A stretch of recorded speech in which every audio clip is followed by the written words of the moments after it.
1 Kings chapter 7. It took Solomon 13 years, however, to complete the construction of his palace.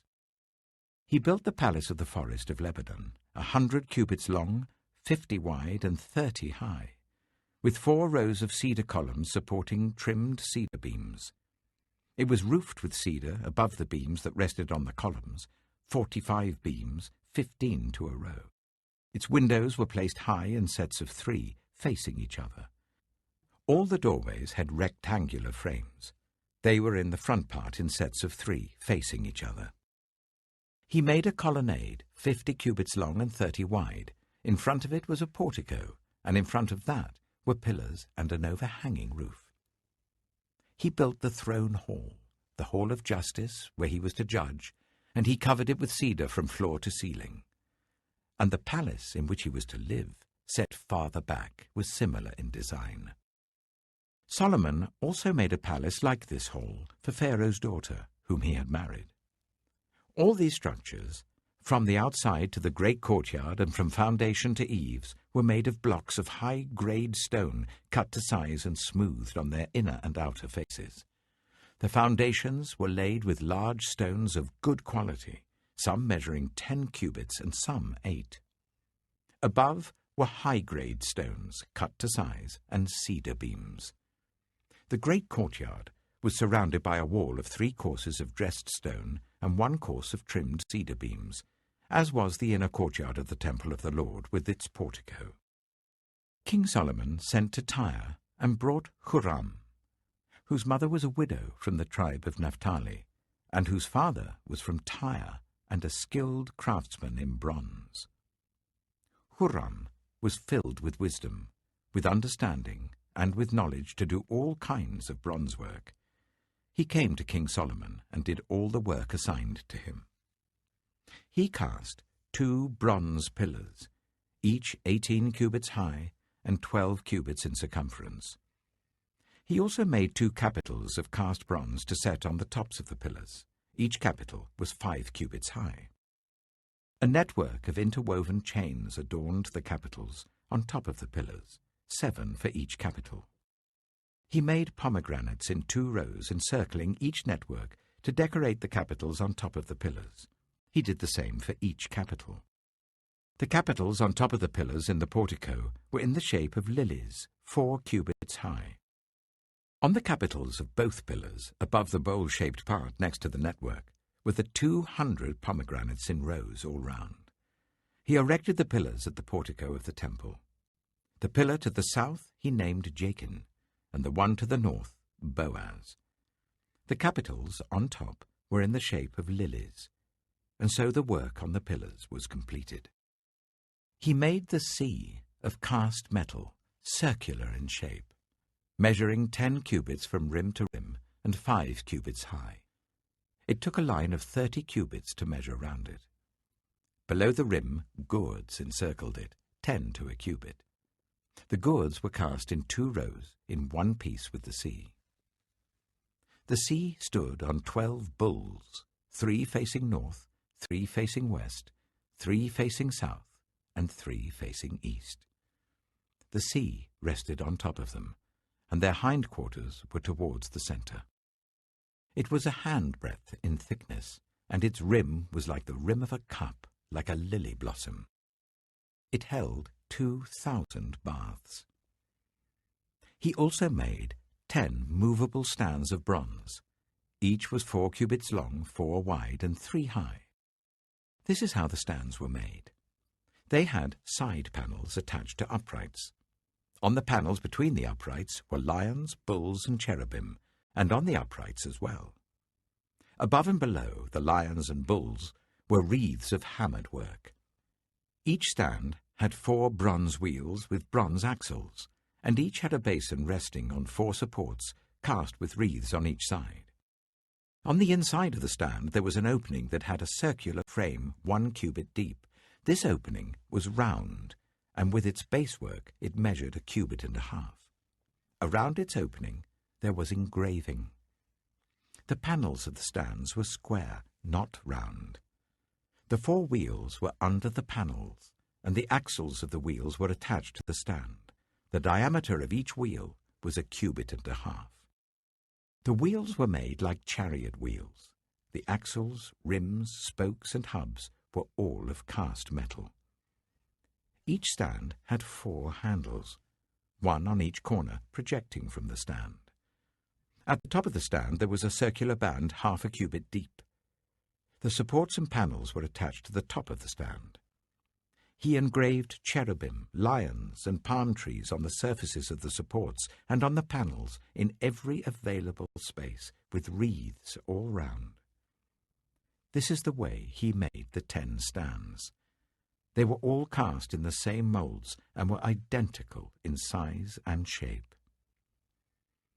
He then made 10 bronze basins, each holding 40 baths and measuring 4 cubits across, 1 basin to go on each of the 10 stands. He placed 5 of the stands on the south side of the temple and 5 on the north. He placed the sea on the south side, at the southeast corner of the temple. He also made the pots and shovels and sprinkling bowls. So Huram finished all the work he had undertaken for King Solomon in the temple of the Lord. The 2 pillars, the 2 bowl-shaped capitals on top of the pillars, the 2 sets of network decorating the 2 bowl-shaped capitals on top of the pillars, the 400 pomegranates for the 2 sets of network, 2 rows of pomegranates for each network decorating the bowl-shaped capitals on top of the pillars, the 10 stands with their 10 basins, the sea and the 12 bulls under it, the pots, shovels, and sprinkling bowls. All these objects that Huram made for King Solomon for the temple of the Lord were of burnished bronze. The king had them cast in clay moulds in the plain of the Jordan between Succoth and Zarethan. Solomon left all these things unweighed, because there were so many. The weight of the bronze was not determined. Solomon also made all the furnishings that were in the Lord's temple: the golden altar, the golden table on which was the bread of the presence, the lampstands of pure gold, 5 on the right and 5 on the left, in front of the inner sanctuary, the gold floral work and lamps and tongs, the pure gold dishes, wick trimmers, sprinkling bowls, dishes, and censers, and the gold sockets for the doors of the innermost room, the most holy place, and also for the doors of the main hall of the temple. When all the work King Solomon had done for the temple of the Lord was finished, he brought in the things his father David had dedicated, the silver and gold and the furnishings, and he placed them in the treasuries of the Lord's temple.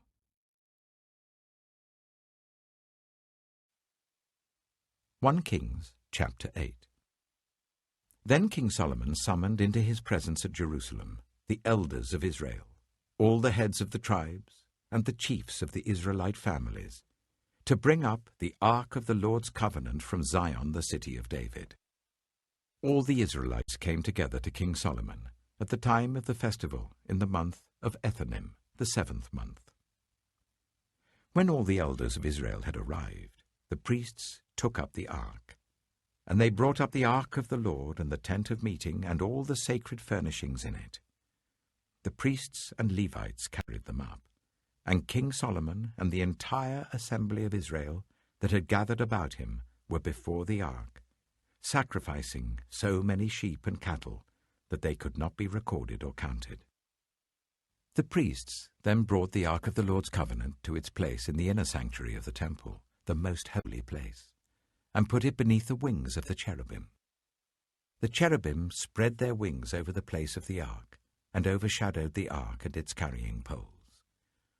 These poles were so long that their ends could be seen from the holy place in front of the inner sanctuary, but not from outside the holy place, and they are still there today. There was nothing in the ark except the 2 stone tablets that Moses had placed in it at Horeb, where the Lord made a covenant with the Israelites after they came out of Egypt. When the priests withdrew from the holy place, the cloud filled the temple of the Lord, and the priests could not perform their service because of the cloud, for the glory of the Lord filled his temple.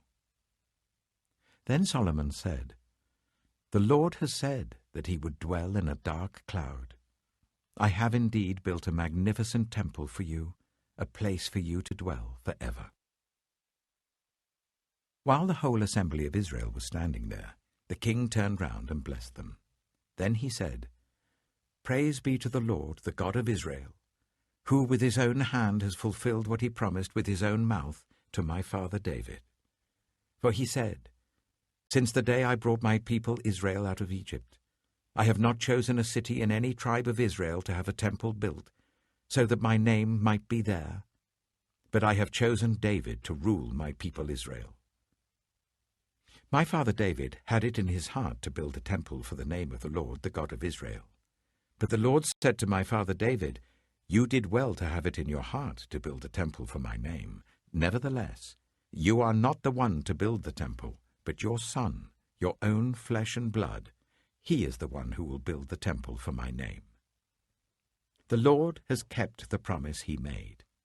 I have succeeded David my father, and now I sit on the throne of Israel, just as the Lord promised, and I have built the temple for the name of the Lord, the God of Israel. I have provided a place there for the ark, in which is the covenant of the Lord that he made with our ancestors when he brought them out of Egypt."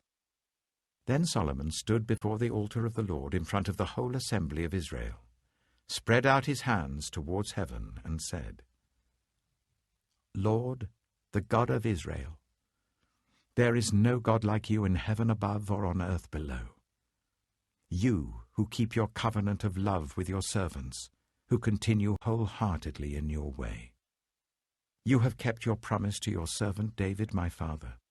With your mouth you have promised, and with your hand you have fulfilled it, as it is today.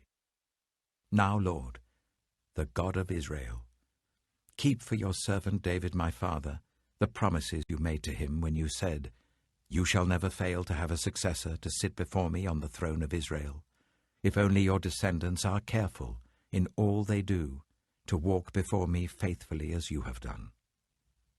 And now, God of Israel, let your word that you promised your servant David my father come true."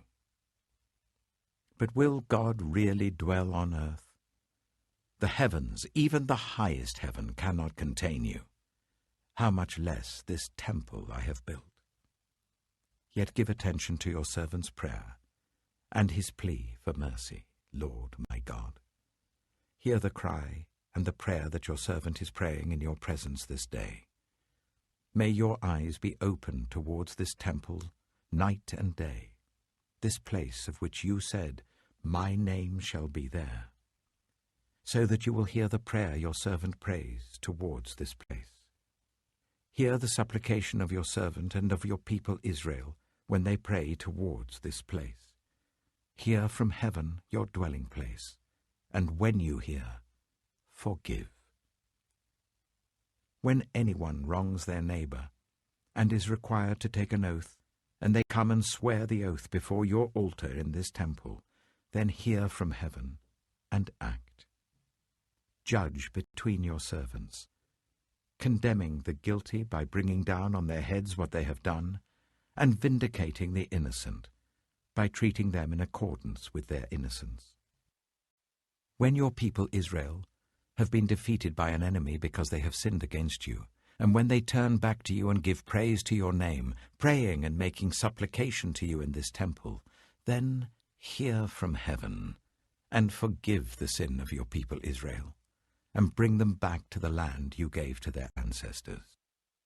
When the heavens are shut up, and there is no rain because your people have sinned against you, and when they pray towards this place and give praise to your name and turn from their sin because you have afflicted them, then hear from heaven and forgive the sin of your servants, your people Israel.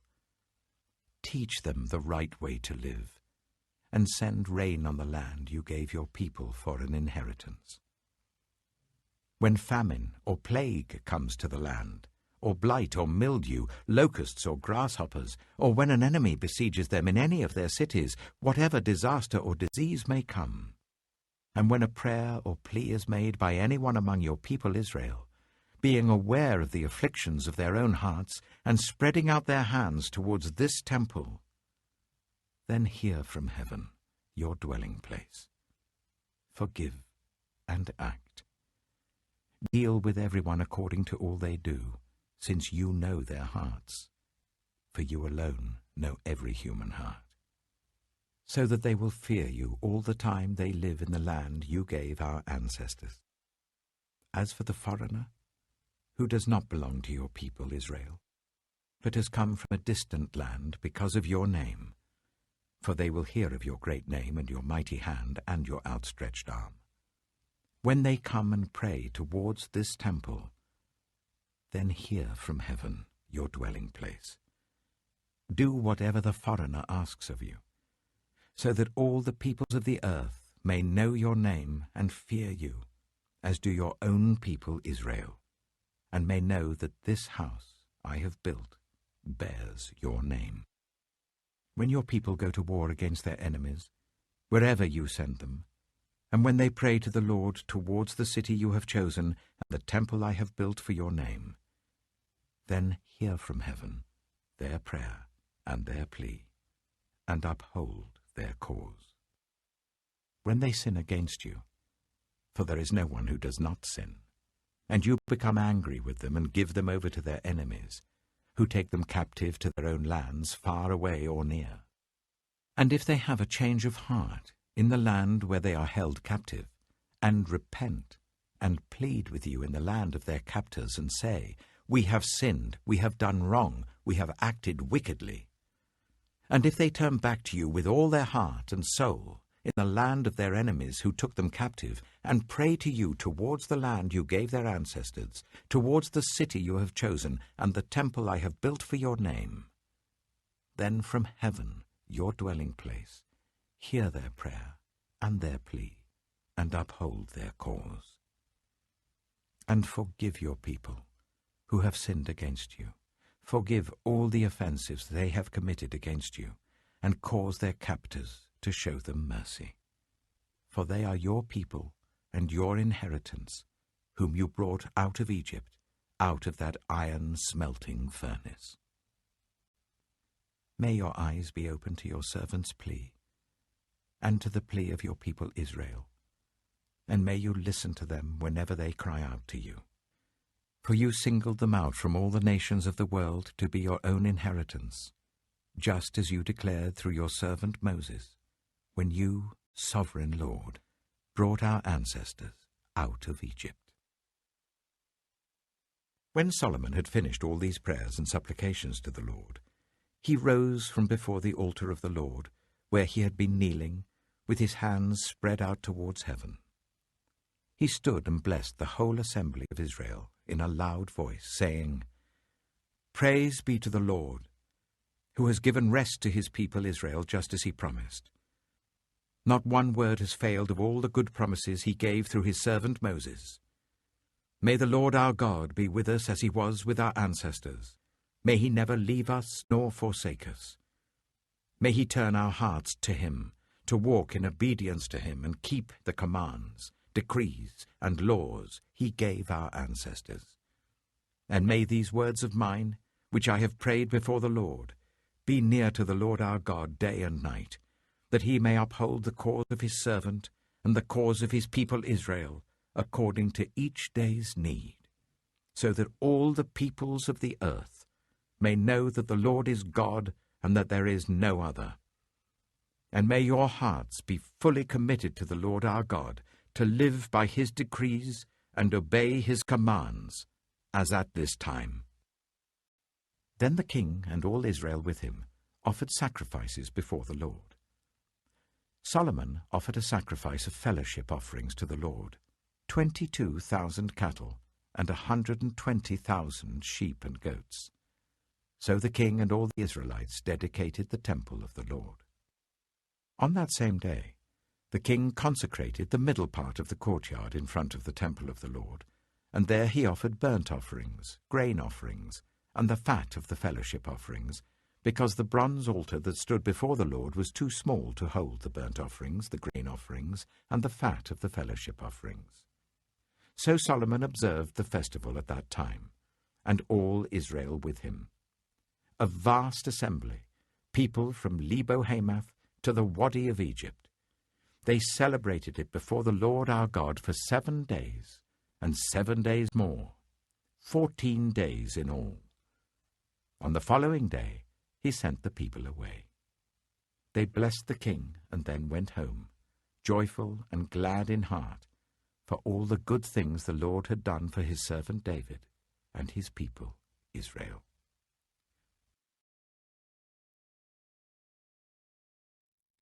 One Kings chapter 9.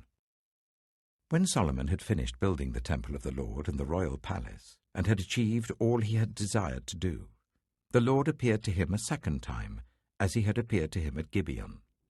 The Lord said to him, I have heard the prayer and plea you have made before me. I have consecrated this temple which you have built, by putting my name there forever. My eyes and my heart will always be there. As for you, if you walk before me faithfully, with integrity of heart and uprightness, as David your father did, and do all I command and observe my decrees and laws, I will establish your royal throne over Israel forever, as I promised David your father when I said, You shall never fail to have a successor on the throne of Israel. But if you or your descendants turn away from me, and do not observe the commands and decrees I have given you, and go off to serve other gods and worship them, then I will cut off Israel from the land I have given them, and will reject this temple I have consecrated for my name. Israel will then become a byword and an object of ridicule among all peoples. This temple will become a heap of rubble. All who pass by will be appalled and will scoff and say, Why has the Lord done such a thing to this land and to this temple? People will answer, Because they have forsaken the Lord their God, who brought their ancestors out of Egypt, and have embraced other gods, worshipping and serving them. That is why the Lord brought all this disaster on them. At the end of 20 years, during which Solomon built these 2 buildings, the temple of the Lord and the royal palace, King Solomon gave 20 towns in Galilee to Hiram, king of Tyre, because Hiram had supplied him with all the cedar and juniper and gold he wanted. But when Hiram went from Tyre to see the towns that Solomon had given him, he was not pleased with them. What kind of towns are these you have given me, my brother? He asked. And he called them the land of Kabul, a name they have to this day. Now Hiram had sent to the king 120 talents of gold.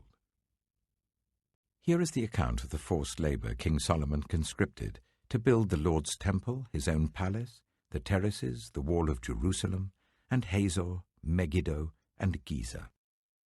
Pharaoh, king of Egypt, had attacked and captured Giza. He had set it on fire. He killed its Canaanite inhabitants, and then gave it as a wedding gift to his daughter, Solomon's wife. And Solomon rebuilt Giza.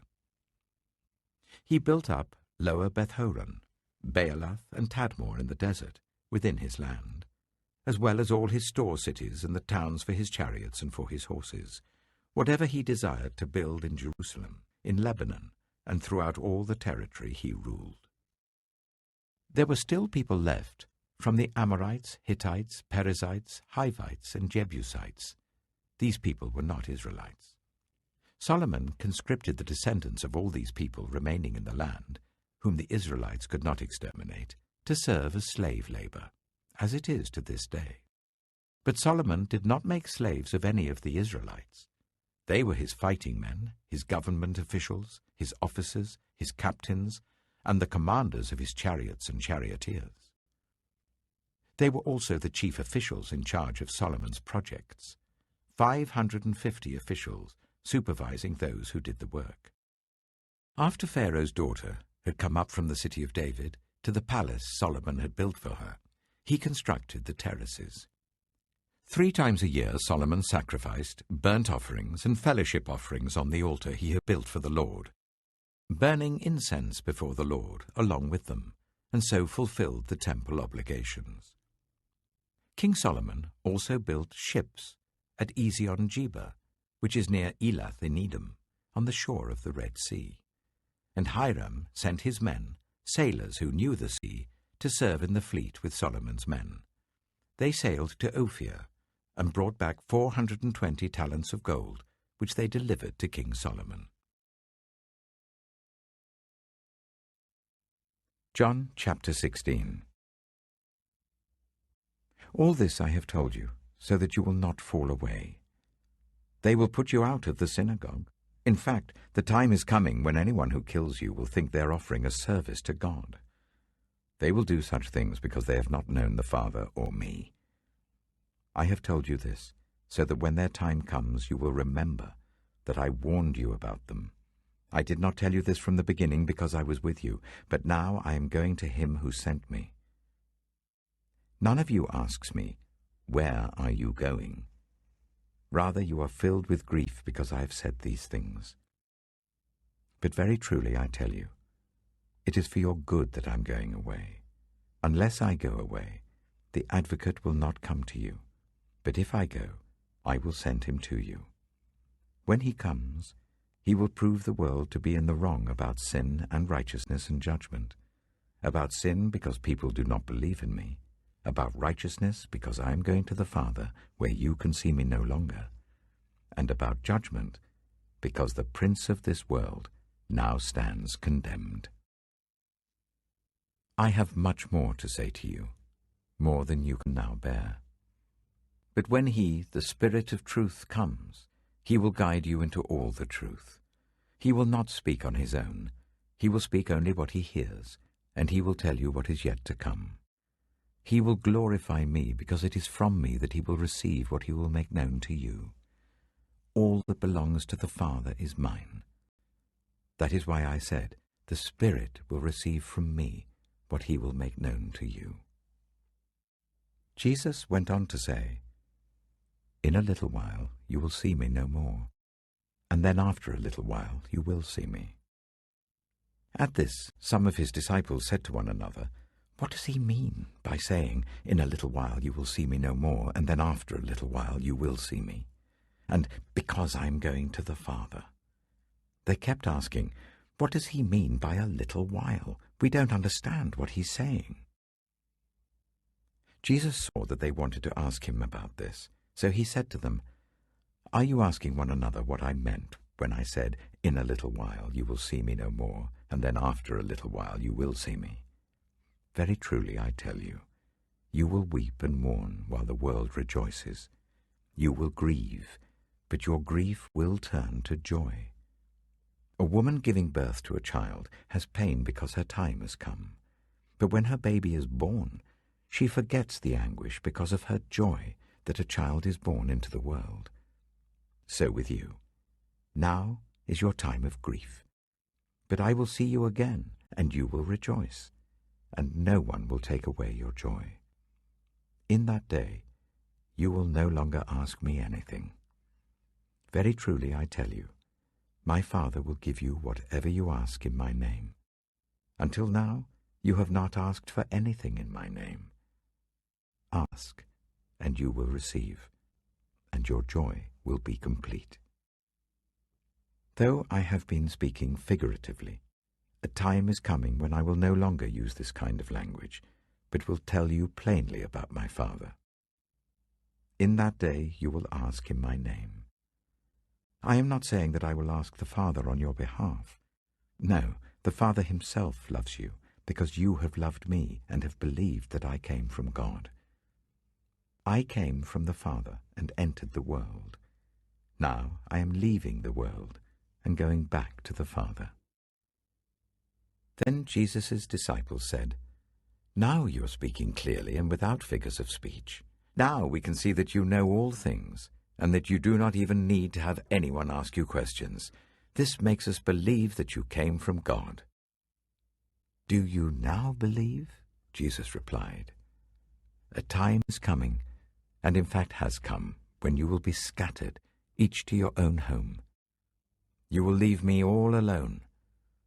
Yet I am not alone, for my Father is with me. I have told you these things, so that in me you may have peace. In this world you will have trouble, but take heart. have overcome the world.